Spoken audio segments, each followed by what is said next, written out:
Kichwa cha habari cha Feedback kinasema Zitto Kabwe hapati hata moja. Oi. Mtaji pumzi si unapumua. Sema baba. Maisha ni kulani lani hadi Kigoma ndani Zitto wape. Unakugua mwenetu. Oya. Niambie. Baba uko live hapa kwenye Feedback. Okay, niambie. Maisha yako yamekuwa kama movie kutoka Kigoma to TMK ukarejea ukaanza hustle za muziki kama kawa, ukatoka ukarudi Kigoma, ukawa diwani, ukatoka kwenye udiwani ukaingia gerezani, baada ya kutoka gerezani ukaja Dar kama chawa, ukajitambulisha kama mtoto wa kwanza wa Diamond Platinum.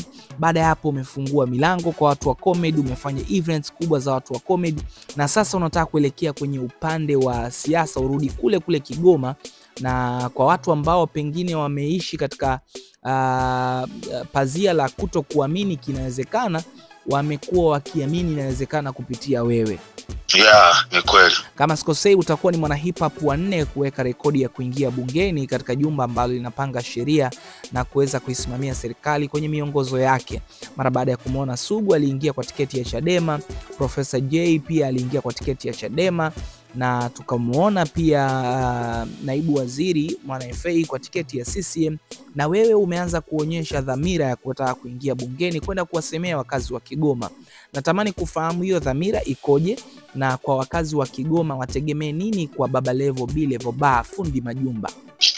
Kwanza niseme ukweli kabisa. Ni kweli watu wa Kigoma walikuwa wamemisi na wanatamani kuniona nikienda kuwaongelea, kuwapigania, kwa sababu ukiona ushawahi kufanya jambo alafu watu bado wanatamani, tafsiri yake ulifanya jambo hilo kwa ukubwa na katika mazingira ambayo wananchi waliona wewe ndio kiongozi bora. Na ndio maana tumezoea tukiona mtu akishaongoza muhula mmoja, muhula wa pili anakuwa mgumu kwake, kwa sababu makosa yanakuwa ni mengi. Sijui kama unaelewa, anakuwa tayari kuna vitu vingi amekosea. Kwa hiyo kurudi inabidi atumie nguvu. Hata kama kura mara ya kwanza alipata labda kura 100,000, akirudi mara ya pili hawezi kupata zile 100,000, atazipata labda 70,000, 60,000.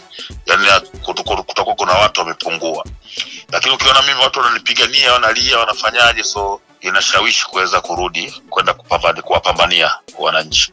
Kwa sasa Chama cha Mapinduzi bado hakijapiga filimbi rasmi cha watu kuweza kuingia mtaani kupiga kampeni kwa ajili ya kuomba watu waweze kusupport ili kuweza kupata wajumbe, lakini ikipigwa kengele rasmi na nia ya dhati kabisa kwamba nitakuwa mmoja kati ya watu ambao nitaomba hizo nafasi. Vipi upande wa kazi zako nyingine ambazo zimekuwa zikikuingizia kipato, kama watu wanakuita chawa, influencer wa mataasisi mbalimbali, msemaji wa ziada ama msemaji binafsi wa Diamond Platinum, hizi baada ya kupewa tiketi ya kuwa mbunge zitaendelea na kubaki pale pale ama kuna vitu vitabadilika? Mimi sidhani kama nitabadilika sana, kwa sababu unajua watu wengine wakiingia mna wanabadilika typically. Kwa sababu mimi nishakuwa diwani na nikaishi maisha yangu ya kawaida tu, lakini nilikuwa naona madiwani wenzangu jinsi ambavyo walikuwa waishi, damu walivyobadilika, walivyokuwa wanavaa, walibadilika vitu vingi. Lakini mimi naona mtu kama mfano mtu kama Mwana FA ni mbunge na ni waziri, lakini mbona kuna muda anavaa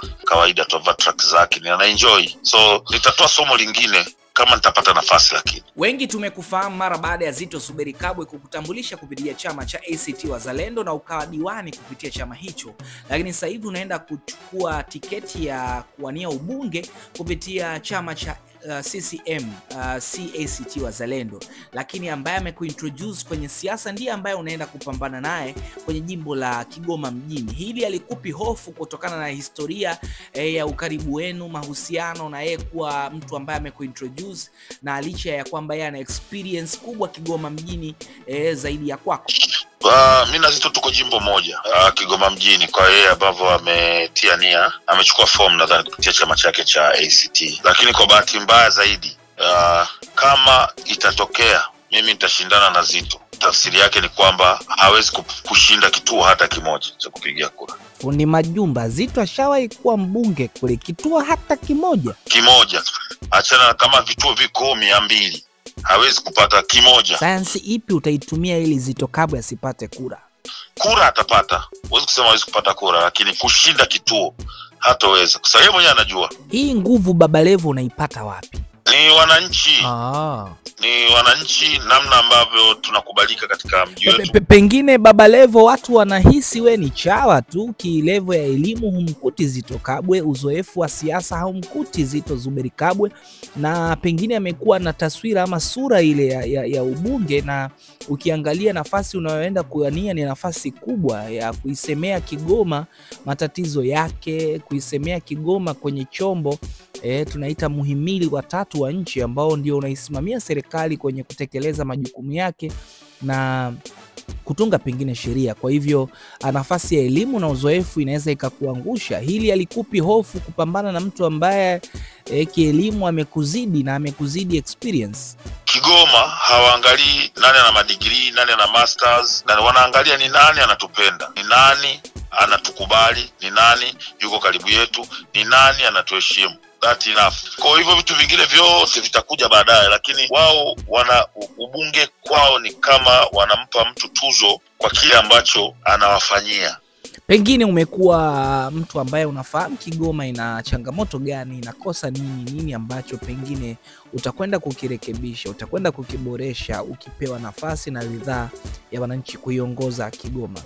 Cha kwanza kabisa ambacho naona kabisa hata watu wangu ambao wa viongozi ambao wametangulia walikuwa wamechemsha ni kabla hujampigania mtu kuweza kupata maendeleo, ipiganie furaha yake. Yani mwananchi awe na furaha. Yani hata kama anauza mchicha wake, basi auze kwa amani, kwa furaha. Kama anauza duka lake, auze kwa amani na furaha. Sio anauza duka mara huyu ameingia TRA, mara huyu amefanya nini, mara mgambo kaingia kavunja meza, mara kafanya. Mfanye kwanza awe na amani, alafu sasa ndio mpiganie sasa namna yeye kuweza kupata maendeleo. Kwa ukileta maendeleo afu yeye akawa hana amani, hana furaha, tafsiri yake utakuwa unatwanga maji kwenye kinu. Utakuwa unafanya watu wanafungua maduka mengi na watu wataongeza mgambo wengi wa kuvunja hayo maduka. Sio kama unanielewa vizuri. Kwa lazima utengeneze mazingira mazuri ya wao kuweza kufanya biashara, wawe na amani, wawe na furaha. Alafu baada ya hapo sasa kitakachofuata. Kabla ya ahadi, Baba Levo, wanasiasa mmekuwa na ahadi ambazo pengine wakati mwingine zinakuwa zimekaa kisiasa sana. Mara mwisho tunafanya mahojiano na wewe ukiwa ACT Wazalendo, nilikuuliza kirefu cha ACT ambacho ndo kimekupatia wewe tiketi ya kuwa diwani na ukashindwa kuweka ukisema kirefu chake. Labda nikukumbushe alafu nikuulize swali ambalo na nimetumwa na wafumitaki wafuasi wa mitandao ya kijamii.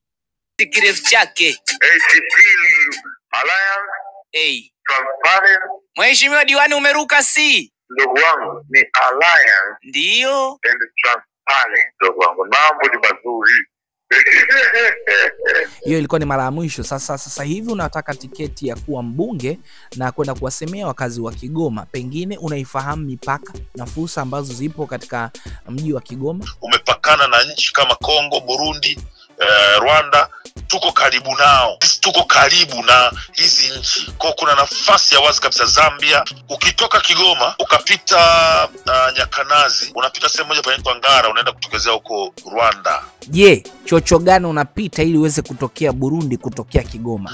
Ukitoka Kigoma ukapita Manyovu, unaenda kutokezea sehemu panaitwa Burundi. Baba Levo, sasa hivi uko serious? Ukitoka Kigoma ukapita kwenye ziwa, unaenda kutokezea sehemu moja panaitwa Zambia. Mpulumbu kule. Mpulumbu huko. Ukitoka Kigoma ukapita kwenye ziwa, unaenda kutokezea Kongo. Kuna fursa nyingi sana.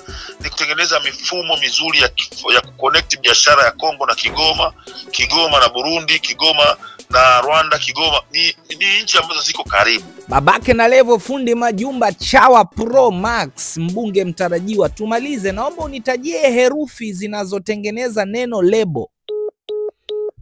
Kweli bora yeshe.